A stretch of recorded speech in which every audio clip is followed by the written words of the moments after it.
soka la Tanzania kuna majina yanayotamkwa kwa heshima kubwa, na miongoni mwao ni Shomari Kapombe, beki mahiri anayetumikia taifa na klabu yake kwa moyo wa dhati, nidhamu na uwezo wa kipekee. Safari ya Shomari Kapombe katika soka la Tanzania ni simulizi ya juhudi, subra na mafanikio, kutoka uwanja wa mitaa hadi kuwa mmoja wa mabeki wanaong'ara zaidi nchini. Hakuna mafanikio yasiyo na safari, na maisha ya Shomari Kapombe yanathibitisha hili, kutoka ndoto za utotoni hadi kuwa nguzo muhimu katika soka la Tanzania.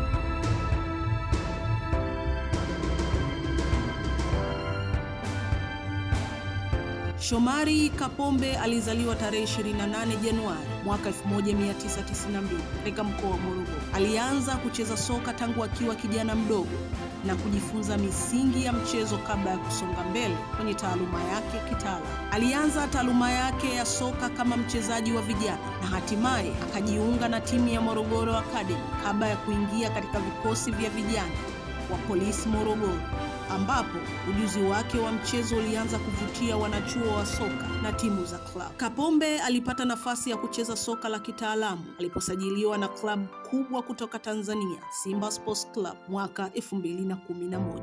Mwaka 2013 mpaka 2014, Kapombe alipata fursa ya kucheza nje ya nchi ya Tanzania. Alisajiliwa na klabu ya AS Canas nchini Ufaransa, ambapo alicheza mechi chache na kupata uzoefu wa soka la Ulaya. Baada ya safari yake ya nje, Kapombe alirudi Tanzania na kujiunga na Azam FC mwaka 2014, ambapo aliendelea kujijengea umahiri wake na kuonekana kama mmoja wa mabeki bora wa kulia nchini. Mwaka 2017, Shomari Kapombe alirejea tena kwenye kikosi cha Simba Sports Club, na tangu wakati huo amezidi kuwa mchezaji muhimu katika kikosi hicho, akisaidia klabu hiyo kushinda mataji na kushiriki michuano ya kimataifa kama CAF Champions League na CAF Confederation Cup. Shomari Kapombe ameshinda makombe 13 akiwa na Simba Sports Club kwenye mashindano ya ndani ya Tanzania.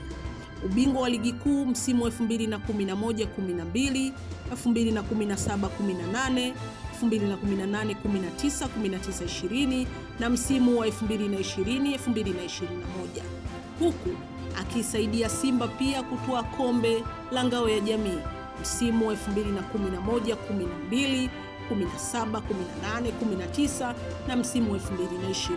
Mwisho wa yote, Shomari Kapombe anabaki kuwa ushahidi hai kwamba ndoto zinaweza kutimia mtu anapochanganya kipaji na juhudi. Safari yake imewapa matumaini vijana wengi wanaopenda soka, ikionyesha kuwa hakuna njia fupi ya mafanikio, ni kazi, subra na kujitolea. Jina lake litaendelea kuishi mioyoni mwa mashabiki kama alama ya ujasiri, uzalendo na mapambano ya kweli ya mwanasoka wa Tanzania. Makala hii imeandaliwa na kusomwa nami Mwanaidi Ramadhan Ali.